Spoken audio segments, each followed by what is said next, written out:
Today, I wanted to talk with you about an exciting opportunity for public pension plans, and only public pension plans, to invest in domestic infrastructure.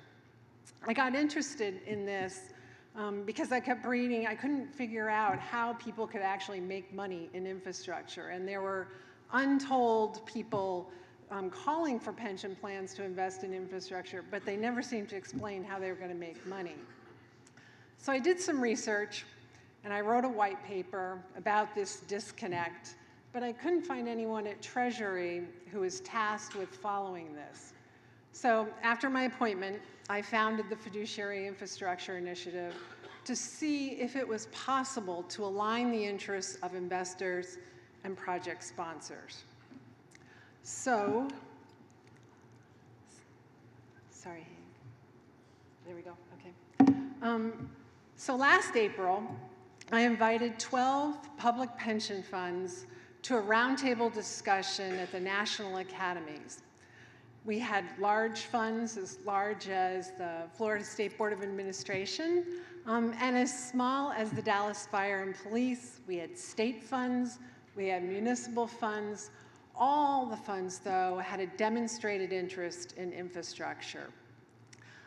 Retired Rear Admiral Dave Nash, who's the chairman of the Board of Infrastructure at the National Academies, hosted the event and participated in it. We were fortunate to have Lynn Hutton, the former Chief Investment Officer of the MacArthur Foundation, serve as our moderator. And so we had a full day's discussion about investing in infrastructure.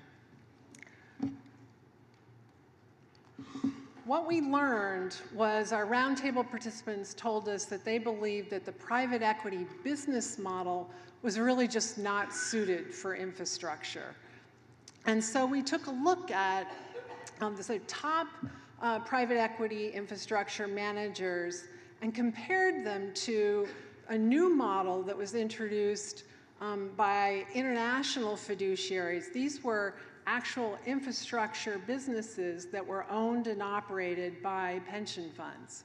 And so we compared the investment returns, and we found that pension funds investing directly through these platforms had achieved superior investment results to pension funds who are investing through private equity. We also learned that there was our roundtable participants felt that there was great uncertainty just about the investment opportunity in infrastructure. There weren't very many clean exits to study. There are very few success stories. It's not as though people were walking up and down the street saying, I made a huge amount of money in this water system. And so we talked a lot about the structural impediments to explain why that was the case. Number one on the list, of course, is the municipal bond market, which actually discourages investors who are tax exempt from investing in infrastructure. In addition, there was just uncertainty around whether there was really a meaningful supply of investment opportunities. And so as we were trying to figure out how to frame our research, a few of our roundtable participants said, well, Jill, we really want you to do more than just write a research paper. We'd really like you to find a smart way for us to make investments. And so I got Dr. John Forer, who's a public finance expert and professor at the George Washington University, and John Flaherty, who's a deal sourcing expert. He was recruited by the Carlyle Group from his job at the Department of Transportation, where he was Secretary Minetta's chief of staff. And he's recruited to build Carlyle's infrastructure fund. And so today I wanted to talk to you about what we came up with. Oops, sorry. There we go. We knew that we needed the color of authority to create a way for you to come together. Otherwise, the political risk would just be too great. But the federal government just wasn't moving forward fast enough. So we decided to change this by bringing them into this project. And so we've got federal agencies with line authority for infrastructure assets Department of Transportation, EPA, U.S. Department of Agriculture, Army Corps of Engineers.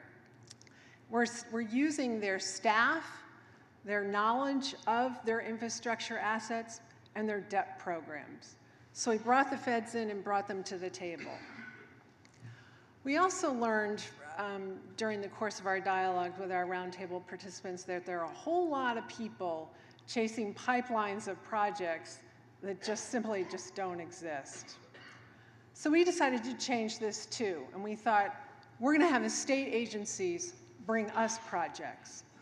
And so we've got state directors from transportation, water, energy, state investment banks, economic development commissions, all to bring us projects and participate in the pilot. And so we believe that we can actually offer during our pilot program 4 to 6 significant investment opportunities. And we're very excited about that. We knew that we'd have to do 3 things to interest you and even consider participating in the program. Number 1, we'd have to present a significant cost savings option to you. Number 2, we knew we'd have to give you real investment opportunities. And number 3, you would need solid control and oversight.